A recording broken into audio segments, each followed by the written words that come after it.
एकट्याचंच घर पत्र्याचं होतं. आणि मी माझ्या आई म्हणायचो, आई सगळ्यांची घरं स्लॅबची, आपलंच पत्र्याचं का?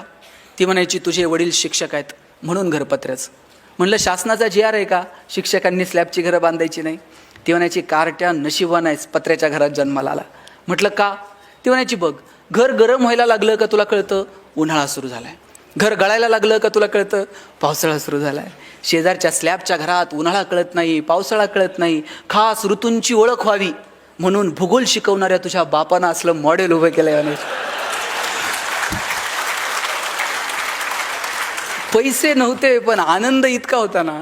वडील एक चॉकलेट आणायचे, माझ्या बहिणीच्या हातात द्यायचे आणि म्हणायचे, कावेरी गणेशाने तू अर्धा अर्ध करून खा.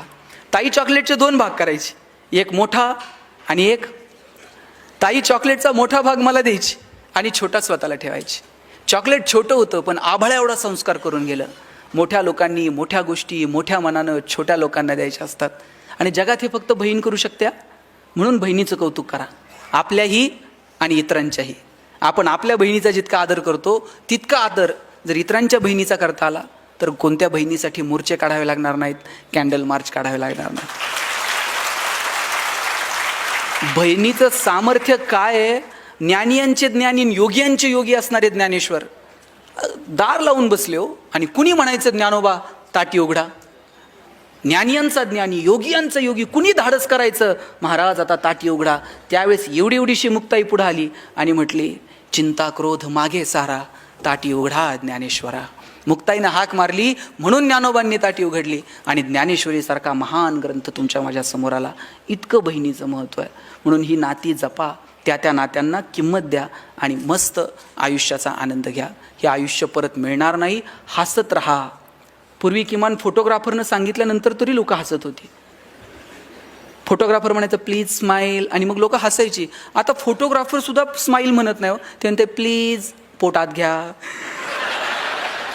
आता पोट आत घेत म्हटलं ते हसत थोडीच घेणार आहे, ते असं गंभीरपणे पोट आत घ्या. तोही हसण्याचा ऑप्शन संपून. हसायला काय लागतो? आल्यापासून मी 2-3 बघतोय हसलेच नाहीत.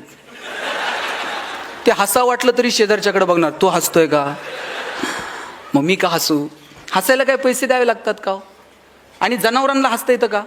ताई तुम्ही शिनकूर करायला गोठ्यात गेलाय आणि एखाद्या म्हशीनं छान स्माईल दिली, म्हैस म्हणते का प्लीज वेलकम इन गोठा विथ स्माईल? साहेब तुम्ही कधी जनावरांना, गाढवाला हसताना बघितलंय का? ज्या दिवशी गाढव हसायला सुरुवात करेल ना त्या दिवशी समजायचं गाढवाचा प्रवास मानवत्वाकडे सुरू झाला.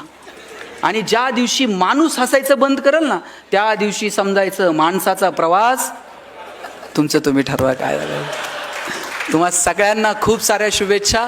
No once more, no retake for any moment. So please please please dear friends keep smiling. Thanks lot.